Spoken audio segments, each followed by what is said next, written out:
만약 당신의 하나뿐인 딸이 12년 전 자폐증을 앓고 있는 사살배기 손자를 당신에게 떠맡기고는 그대로 증발해버렸다면 당신은 어떤 마음이 들까요? 오늘 들려드릴 이야기는 12년이라는 긴 세월 동안 홀로 손자를 지켜온 한 할머니의 눈물겨운 사연입니다. 그녀는 자신의 모든 것을 바쳐 자신만의 세계에 갇혀 사는 손자를 지켜냈습니다. 그런데 평화롭던 어느 날, 12년 동안 소식 한 번 없던 딸이 갑자기 나타났습니다. 이번에는 혼자가 아니었습니다. 그녀의 곁에는 빈틈없어 보이는 변호사가 서 있었죠. 그렇게 아이의 양육권을 둘러싼 전쟁이 시작되었습니다. 모두가 힘들고 긴 싸움이 될 거라 예상했습니다. 하지만 법정에서 누구도 예상치 못한 일이 벌어졌습니다. 어릴 때부터 거의 입을 떼지 않던 자폐증 소년이 갑자기 자리에서 일어난 것입니다. 과연 그 소년은 무슨 말을 했을까요? 그리고 그 한마디는 어떻게 승리를 확신하던 비정한 엄마를 그 자리에서 무너뜨렸을까요? 그 말 뒤에 숨겨진 이 가정의 남모를, 아픔과 기적 같은 이야기를 지금 시작합니다.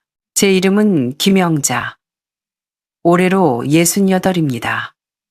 평생 초등학교에서 아이들을 가르치다 정년퇴임했지요.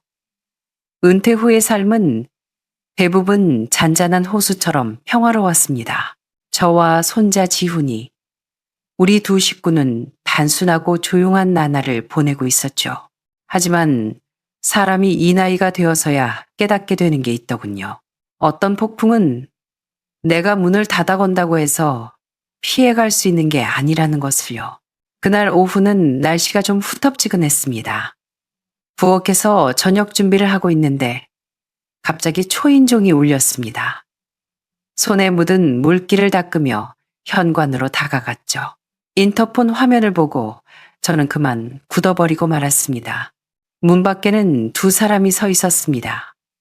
한 명은 짙은색 양복을 입고 서류 가방을 든 낯선 남자였고, 다른 한 명은 제 딸 이수진이었습니다. 12년. 꼬박 12년 만이었습니다. 문고리를 잡은 손이 떨려 도무지 돌아가지 않았습니다. 딸은 많이 변해 있었습니다. 유행하는 파마머리에 한눈에 봐도 비싸 보이는 크림색 정장을 입고 있었죠. 화장은 어찌나 정교한지 예전 얼굴을 거의 알아볼 수 없을 정도였습니다. 유일하게 변하지 않은 건 눈빛이었습니다. 사람을 볼 때 느껴지는 뭐라 설명하기 힘든 그 거리감 말입니다. 심호흡을 크게 하고 문을 열었습니다. 낯선 향수 냄새가 섞인 바람이 훅 끼쳐 들어왔습니다. 엄마, 수진이가 입을 열었습니다. 목소리는 건조했습니다. 마치 별로 친하지 않은 이웃에게 인사를 건네는 말투였죠. 저는 그저 고개만 끄덕였습니다.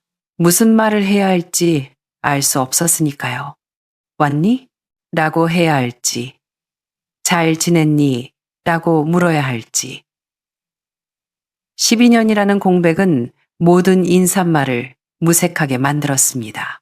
그녀 곁에 있던 남자가 한 발 앞으로 나와 명함을 건넸습니다.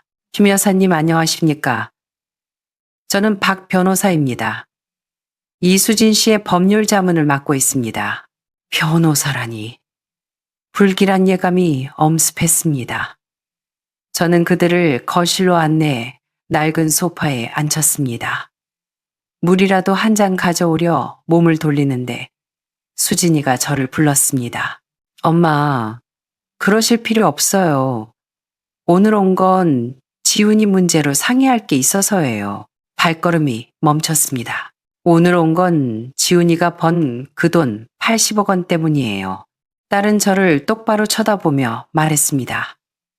마치 사업 이야기를 하듯 침착한 말투였습니다. 뉴스 보셨잖아요. 그 80억 원이라는 수익금. 지훈이는 아직 미성년자라 법정 대리인의 관리가 필요해요. 딸은 잠시 말을 멈추더니 계속했습니다. 법적으로나 도리로나 제가 지훈이 친엄마예요. 그 돈에 대한 관리 권한은 제가 갖는 게 맞아요. 저는 그 자리에 서서 온몸의 피가 차갑게 식는 것을 느꼈습니다. 목소리가 떨려 나왔습니다. 지금 뭐라고 했니? 엄마 그동안 고생하신 거 알아요. 하지만 법은 법이에요.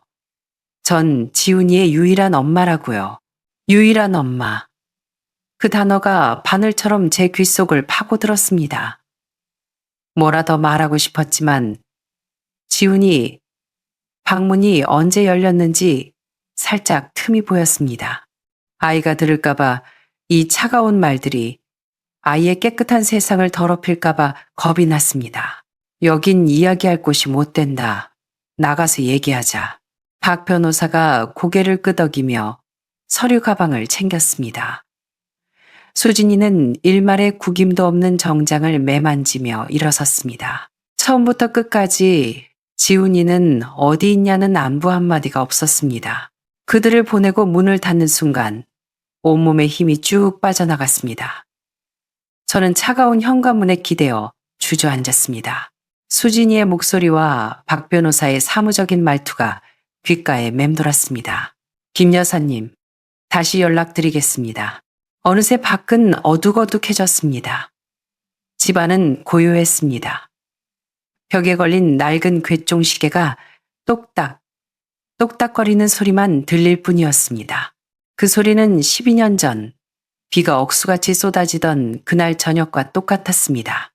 딩동, 기억 속의 초인종 소리가 방금 전의 소리와 겹쳐졌습니다.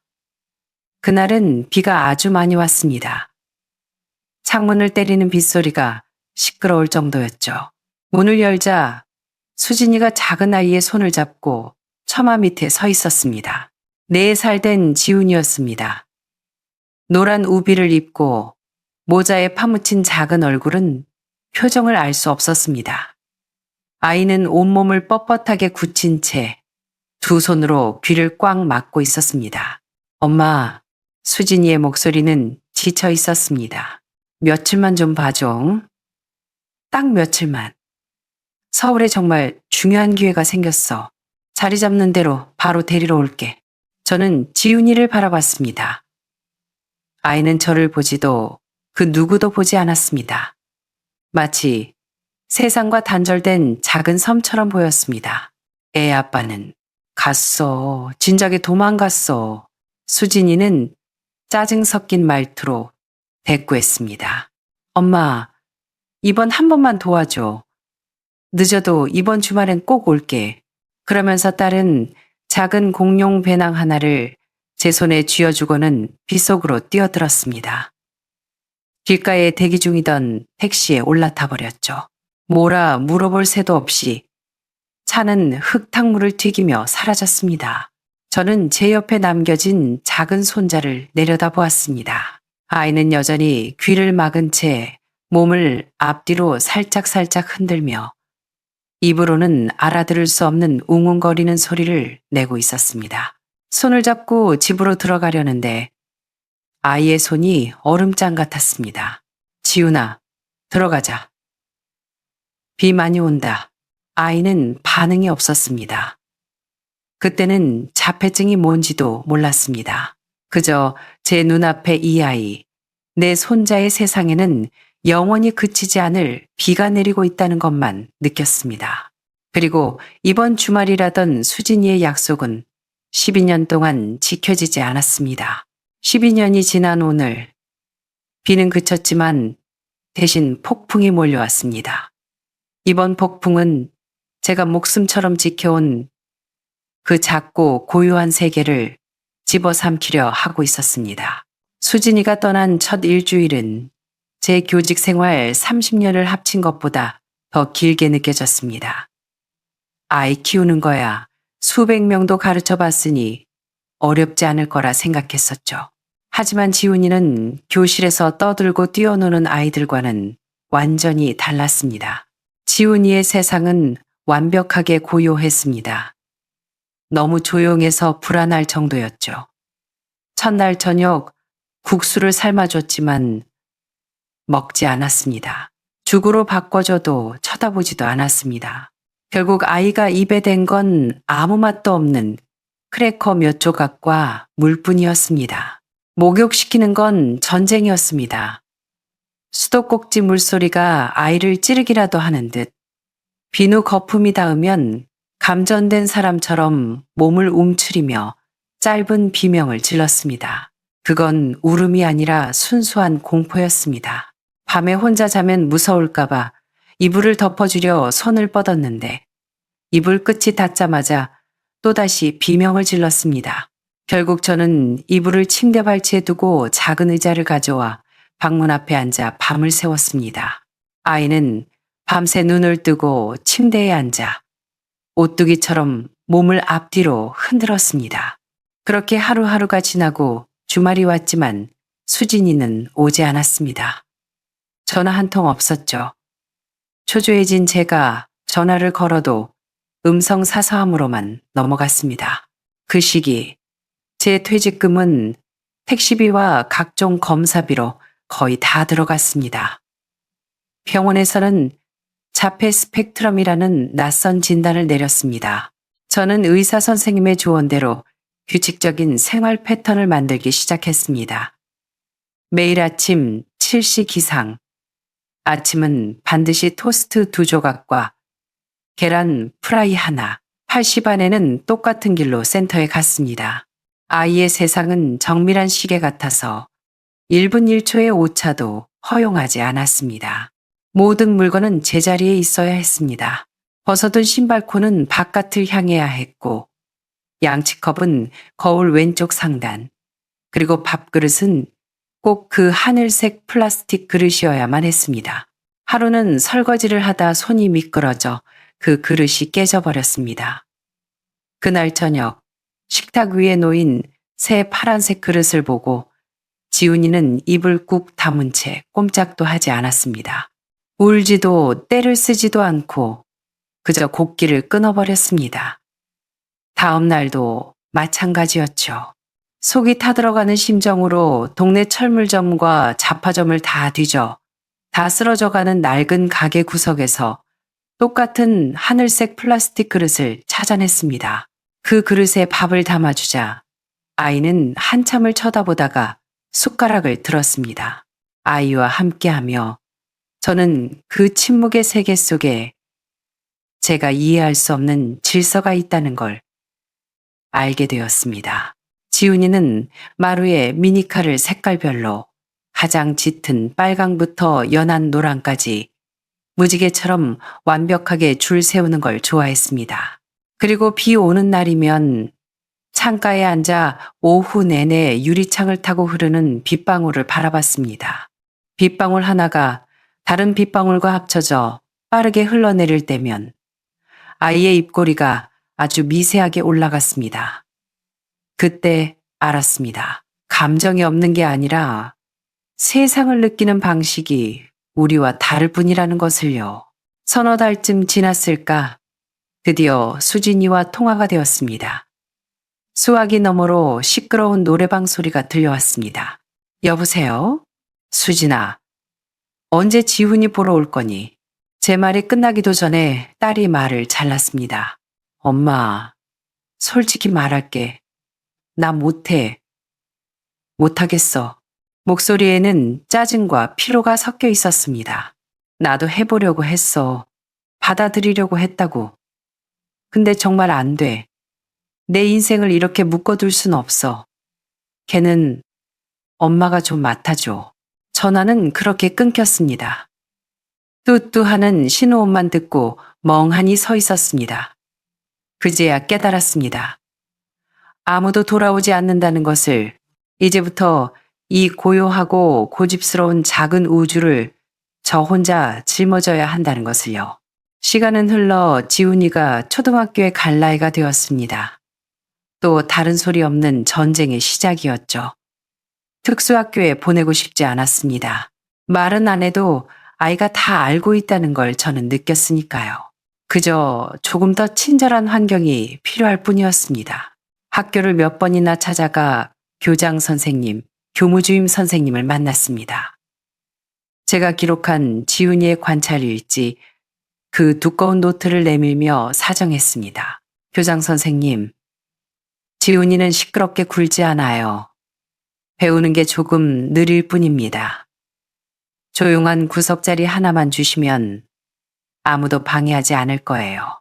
결국 보조교사가 있는 통합학급에 들어가는 조건으로 입학이 허가되었습니다.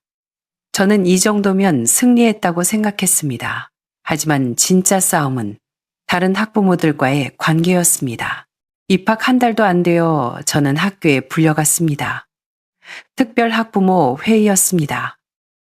회의실에는 7, 8명의 학부모가 심각한 표정으로 앉아 있었습니다. 한 엄마가 먼저 입을 열었습니다.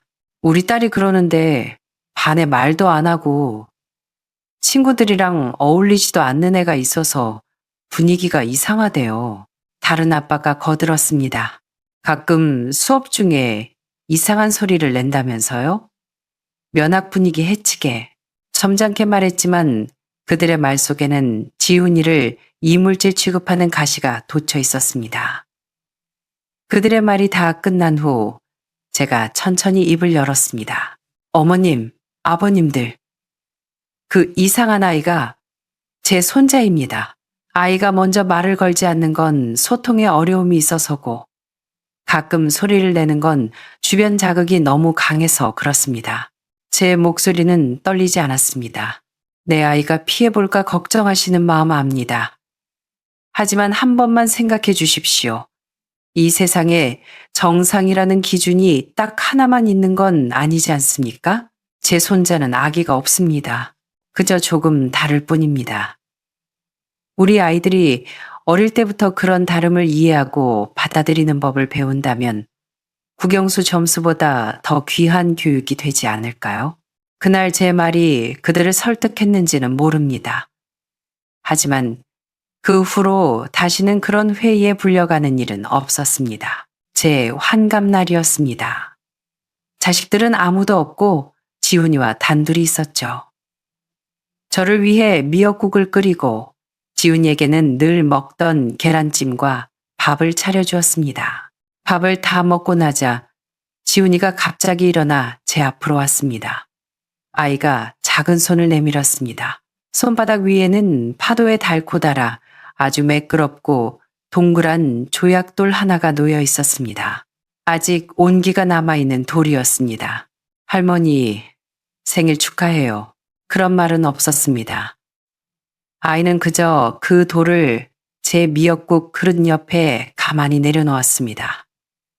그리고는 다시 거실로 가서 미니카를 줄 세웠습니다. 저는 그 돌을 손에 쥐었습니다.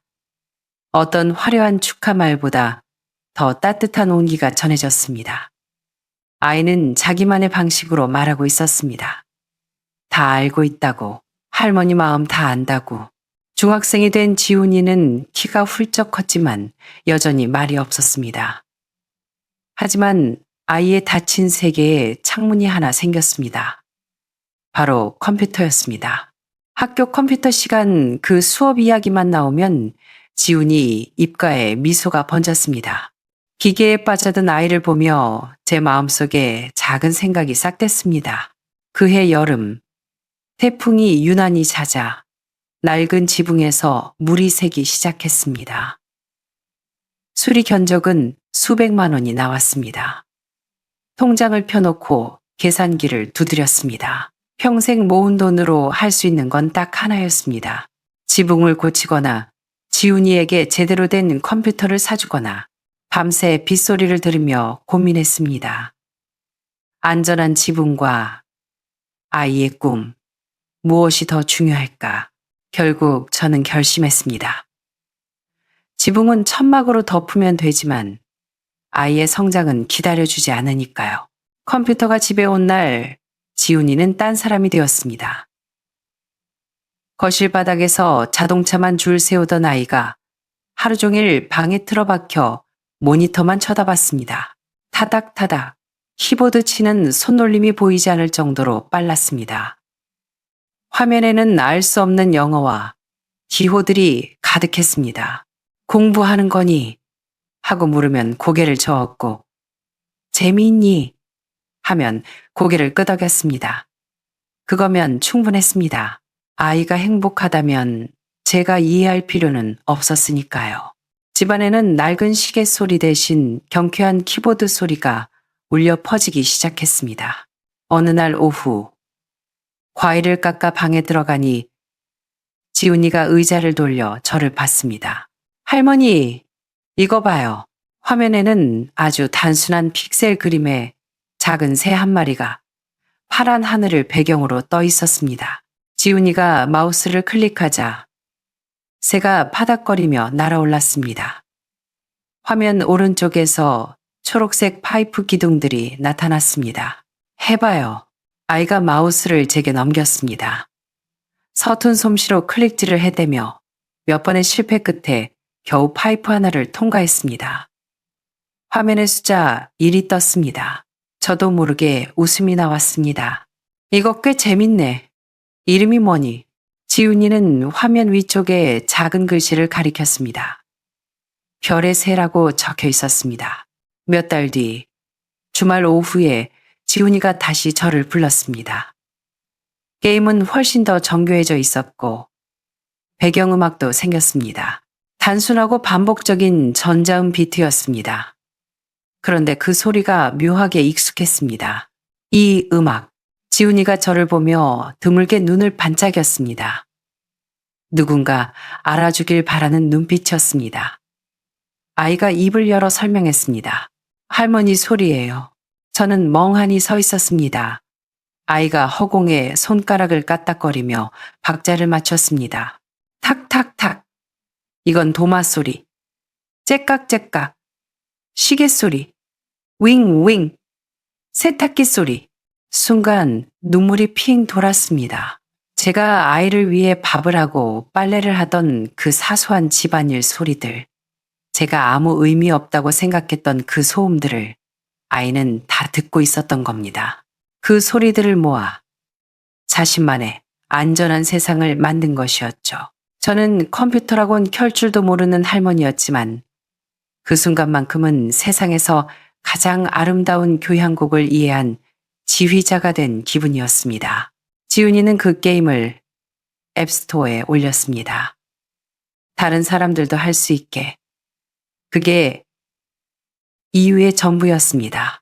처음엔 아무 일도 없었습니다. 변화는 어느 날 저녁 뉴스에서 시작되었습니다. 텔레비전에서 익숙한 비트 소리가 흘러나왔습니다. 탁탁 째깍. 화면에는 제 손자가 만든 픽셀 새가 날아다니고 있었습니다. 최근 별의 새라는 모바일 게임이 전 세계적으로 화제입니다. 단순하지만 중독성 있는 이 게임은 출시 한 달 만에 다운로드 5천만 건을 돌파했습니다. 아나운서가 흥분된 목소리로 덧붙였습니다. 하지만 개발자에 대해서는 알려진 바가 없습니다. 이 천재 개발자가 누구인지 전 세계가 궁금해하고 있습니다. 천재 개발자. 굳게 닫힌 방문을 바라봤습니다. 말 한마디 제대로 못하던 내 손자가 천재라니. 그날 이후 우리 집의 평화는 깨졌습니다. 우편함에는 게임 회사, 광고주들이 보낸 편지가 쌓였고 낯선 사람들이 찾아오기 시작했습니다.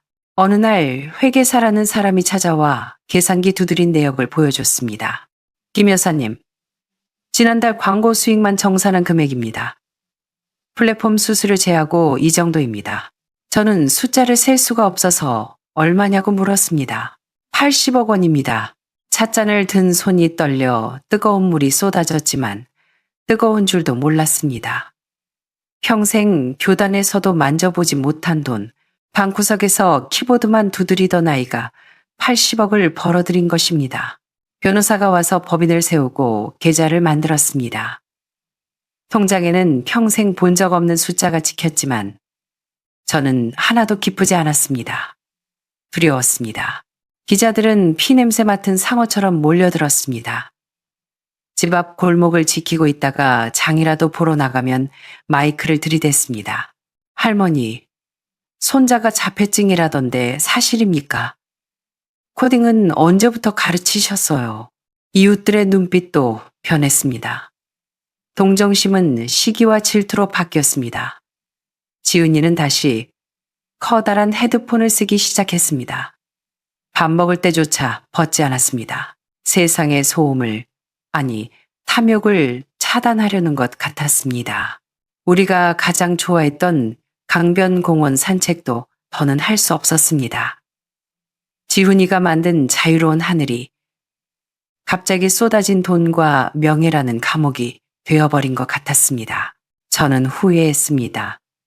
지붕이나 고칠 걸, 그깟 컴퓨터 사주지 말 걸, 그리고 가장 우려했던 일이 터졌습니다. 그 시끄러운 소음이 영원히 돌아오지 않을 것 같았던 사람을 깨워버린 것입니다. 다시 현재입니다. 거실 분위기는 살얼음판 같았습니다. 저는 부엌에서 미지근한 물 2잔을 가져와 탁자에 내려놓았습니다. 차는 내오지 않았습니다. 손님이 아니니까요. 지훈이는 언제 나왔는지 구석 소파에 앉아 태블릿 PC만 내려다보고 있었습니다.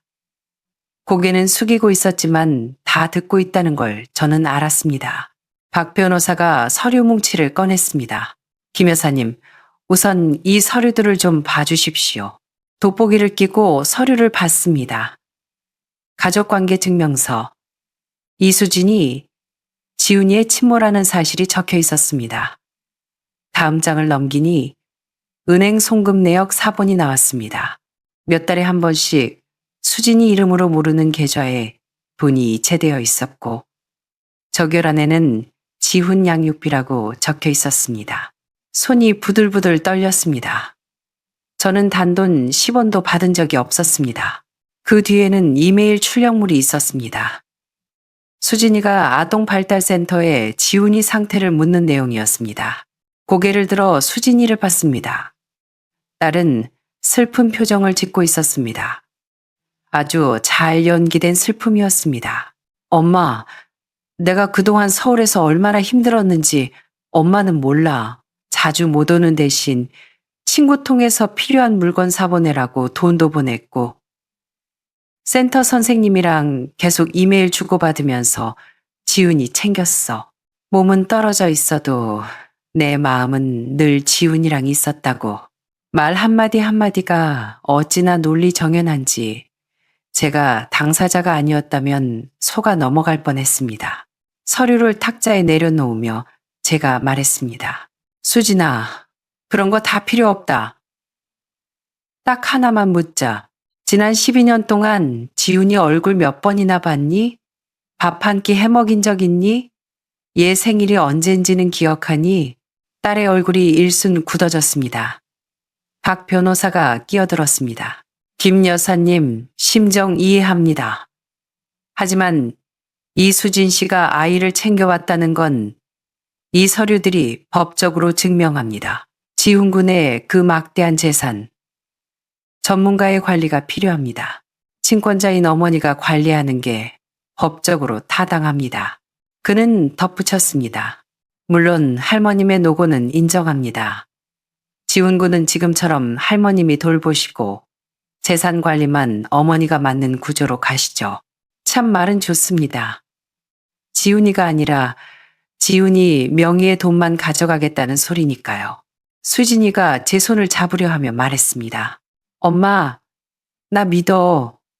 내가 애 엄마잖아. 엄마가 그 큰 돈 관리 어떻게 해? 사기라도 당하면 어쩌려고. 내가 잘 불려서 지훈이 평생 편하게 살게 해줄게. 그러더니 구석에 있는 지훈이를 불렀습니다. 지훈아, 엄마한테 와볼래. 손을 뻗어 아이 어깨를 만지려는데 지훈이가 닿기 직전에 몸을 살짝 피했습니다.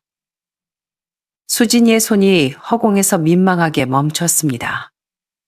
얼굴이 불그락푸르락해졌습니다. 박 변호사가 급히 상황을 정리했습니다. 생각할 시간을 좀 드리겠습니다. 하지만 합의가 안 되면 소송으로 갈 수밖에 없습니다. 그러면 할머님과 지훈 군의 관계가 지금처럼 유지되기 어려울 수도 있습니다. 명백한 협박이었습니다. 돈을 내놓지 않으면 아이까지 뺏어가겠다는 그들이 떠나고 저는 깊은 바닷속에 빠진 기분이었습니다. 숨을 쉴 수가 없었습니다. 결국 우리는 조정위원회에 가게 되었습니다. 법원에 가기 전 마지막 단계였습니다. 좁고 낡은 조정실, 공기는 탁했습니다. 저는 예전 학교 동료의 아들인 최 변호사에게 부탁해 함께 갔습니다. 그는 돈도 받지 않고 저를 도와주었습니다.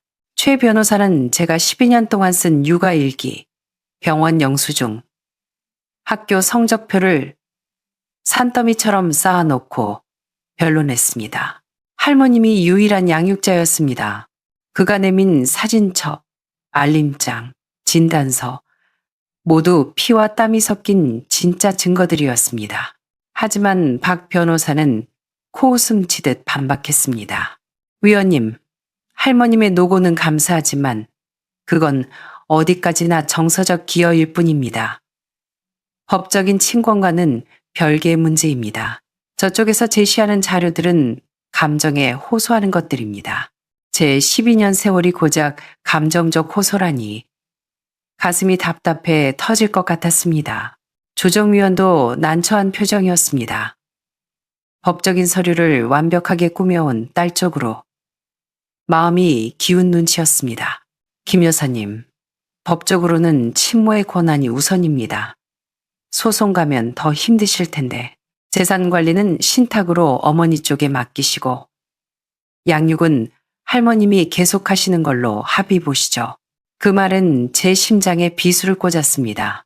돈 때문이 아니라 내 아이를, 내 새끼를 저 뻔뻔한 여자와 나누라니요. 후회가 밀려왔습니다. 그때 입양 절차를 밟아 놓을 걸. 옆에 앉은 지훈이는 내내 헤드폰을 쓰고 태블릿만 보고 있었습니다. 이 아이는 알까요? 곧 할머니와 헤어질지도 모른다는 걸. 조정위원이 형식적으로 지훈이를 바라봤습니다. 지훈 군, 오늘 어른들 얘기 많이 들었는데 혹시 하고 싶은 말 있나? 모든 시선이 구석진 자리로 쏠렸습니다. 저는 아이가 발작이라도 일으킬까봐 겁이 났습니다. 대신 대답하려고 입을 여는 순간 지훈이가 천천히 헤드폰을 벗었습니다. 그리고 고개를 들었습니다. 이 방에 들어온 후 처음으로 아이의 눈이 정면을 응시했습니다. 조정위원도 엄마라는 여자도 아닌 바로 저를 향해서요. 우리는 서로를 바라보았습니다. 방 안에 공기가 멈춘 듯 했습니다. 한참의 침묵 끝에 아이가 입을 열었습니다. 별의 새의 박자 소리는 목소리는 작았지만 또렷했습니다. 할머니가 매일 아침 도마지라는 소리예요. 아이는 잠시 멈추더니 맞은편의 수진이를 쳐다봤습니다. 당신의 목소리는 내 세상에 단 한 번도 없었어요. 그리고 다시 저를 보며 말했습니다. 저한테는 할머니뿐이에요. 엄마는 없어요. 정적이 흘렀습니다. 완벽한 죽음 같은 침묵이었습니다. 박 변호사는 입을 벌린 채 굳어버렸고 조정위원의 펜은 허공에 멈췄습니다. 그리고 이수진, 내 딸의 얼굴에서 핏기가 완전히 사라졌습니다. 화장으로 감춘 가면이 산산조각 났습니다. 지훈이의 말에는 분노도 원망도 없었습니다. 그저 4,000일이 넘는 시간 동안 각인된 차가운 사실만을 말했을 뿐입니다. 엄마라는 존재는 그저 단어일 뿐이고 할머니만이 자신의 세상에 숨결을 불어넣은 유일한 존재라는 사실을요. 그 80억짜리 게임은 천재의 영감이 아니었습니다. 제 낡은 부엌, 20년 된 식칼, 그리고 저라는 늙은 여자가 매일같이 들려준 사랑의 소리였습니다. 저는 소리 없이 울었습니다. 슬퍼서가 아니라 너무나 자랑스러워서요. 제 침묵의 아이가 저를 지켜준 것입니다. 조정이 어떻게 끝났는지는 기억이 잘 안 납니다. 수진이는 도망치듯 나갔고 박 변호사는 짐을 챙기느라 바빴습니다. 건물을 나오니 햇살이 눈부셨습니다. 멀리 벤치에 수진이가 멍하니 앉아있는 게 보였습니다. 구겨진 옷을 입고 앉아있는 모습이 12년 전 빗속으로 뛰어들던 그 철없는 모습과 겹쳐 보였습니다. 승리감보다는 씁쓸함이 밀려왔습니다. 최 변호사는 이제 법적으로 아무 문제 없을 거라고 했습니다. 집으로 돌아오는 길, 지훈이는 다시 헤드폰을 썼습니다. 하지만 저는 알았습니다. 그건 단절이 아니라 휴식이라는 걸요. 아이의 손을 잡았습니다. 어느새 저보다 훨씬 크고 두툼해진 손이 저를 이끌고 있었습니다. 그날 밤 지훈이가 부엌으로 들어왔습니다. 할머니, 지훈아, 왜? 새가 너무 높이 날아요. 아이는 덤덤하게 말했습니다. 밖이 너무 시끄러워요. 집에 오고 싶대요. 저는 젖은 손을 닦으며 아이의 머리카락을 넘겨주었습니다. 그래, 그럼 오라고 하자. 다음 날 뉴스가 뒤집혔습니다. 전 세계 1위 게임별의 새가 스토어에서 흔적도 없이 사라진 것입니다. 천재 개발자가 80억 수익을 포기하고 서비스를 종료했다는 소식에 다들 미쳤다고 했습니다. 전화선을 뽑아버렸습니다. 지훈이 방에 들어가 보니 아이는 예전처럼 평온한 얼굴로 모니터를 보고 있었습니다. 화면 속 작은 새는 더 이상 점수를 내지 않고 그저 파란 하늘을 유유히 날고 있었습니다. 방 안에는 시계의 똑딱 소리와 마우스 클릭 소리만 가득했습니다. 세상의 소음은 문 밖에 있었습니다. 몇 년이 지났습니다. 우리는 다시 평범한 일상으로 돌아왔습니다. 기자들도 떠났고 이웃들의 시선도 다시 무덤덤해졌습니다. 지훈이는 대학에 가지 않았습니다. 대신 익명으로 작은 게임들을 만들어 팔아 번 돈으로 영자재단을 만들었습니다. 재단은 동네 놀이터를 개조해 감각 놀이터를 만듭니다. 모래의 굵기가 다르고 벽의 질감이 다르고 온화한 소리가 나는 기구들이 있는 곳. 지훈이 같은 아이들을 위한 작은 천국입니다. 가끔 지훈이와 그 놀이터에 갑니다. 모래놀이를 하는 자폐아동 옆에 앉아 말없이 같이 모래를 만지는 손자의 옆얼굴을 봅니다.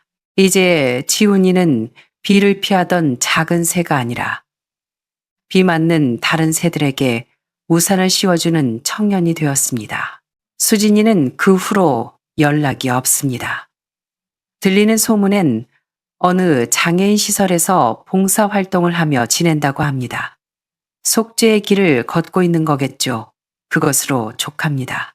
김영자 할머니와 손자 지훈 군의 이야기는 여기까지입니다. 버려진 아이와 할머니가 만들어낸 기적. 그리고 80억이라는 거금을 포기하고 선택한 평범한 행복. 여러분은 어떻게 보셨나요? 어떤 분들은 딸 이수진 씨를 비난할 수도 있고 어떤 분들은 지훈 군의 선택이 아깝다고 생각할 수도 있겠죠. 하지만 진정한 행복과 안정감이 무엇인지 지훈 군은 우리에게 소리 없이 웅변하고 있는 것 같습니다. 여러분의 생각은 어떠신가요? 댓글로 의견을 남겨주세요. 가슴 따뜻한 이야기가 더 필요하시다면 구독과 좋아요 부탁드립니다. 감사합니다. 하지만 몇 년 지나면 새 장가 될 거야. 네가 그토록 탐내던 이 집, 새 며느리 차지가 될 거고 넌 그냥 미친 여자로 기억되다 잊힐걸? 계산 빠른 내가 그걸 모를 리가 없지. 미진이의 눈동자가 흔들렸습니다. 그 틈을 타 지훈이가 미진이 팔을 깨물었고 경찰 특공대가 덮쳤습니다. 상황은 종료되었습니다. 미진이는 아동학대 및 살인미수 혐의로 입건되었고 정신감정을 받게 되었습니다. 석 달 뒤 법원은 이혼을 선고했고 양육권은 민호에게 갔습니다. 민호는 많이 변했습니다. 안일하게 다니던 회사를 그만두고 발로 뛰는 영업직으로 옮겼고 제 아파트에서 나와 교회의 작은 빌라로 이사했습니다. 그 집은 엄마가 월세 놓으세요. 저랑 지훈이는 저희 힘으로 살게요. 어느 주말 민호와 지훈이가 제 실버타운을 찾아왔습니다. 지훈이는 쭈뼛거리며 고무 찰흙으로 만든 삐뚤빼뚤한 그릇을 내밀었습니다. 할머니, 이거 갈비찜 그릇이야. 예전에 깬 거 미안해. 저는 아이를 꼭 안아주었습니다. 민호는 서툰 솜씨로 만든 갈비찜 도시락을 건넸습니다. 엄마, 이번 주말에 집에 오셔서 식사 같이 하실래요? 저는 달력을 보며 웃었습니다. 이번 주는 안 되는데? 나 친구들이랑 제주도 수국 보러 가기로 했어. 비행기 표도 끊었단다. 아, 민호가 머리를 긁적였습니다. 그럼 다음 주는요? 다음 주는 클래식 공연 있어. 민호가 멍하니 있다가 활짝 웃었습니다. 알겠어요. 엄마 바쁘시네. 건강만 하세요. 저는 돌아가는 아들과 손자의 뒷모습을 보며 미소 지었습니다. 인생 전반전은 자식을 위해 살았지만 후반전은 나를 위해 사는 것. 그게 진짜 지혜였습니다. 손자도 자식도 예쁘지만 내 인생에서 가장 아껴줘야 할 사람은 결국 나 자신이니까요. 여러분의 생각은 어떠신가요? 너무 매정한 할머니인가요? 아니면 현명한 선택이었나요? 댓글로 여러분의 이야기를 들려주세요. 구독과 좋아요는 큰 힘이 됩니다. 감사합니다.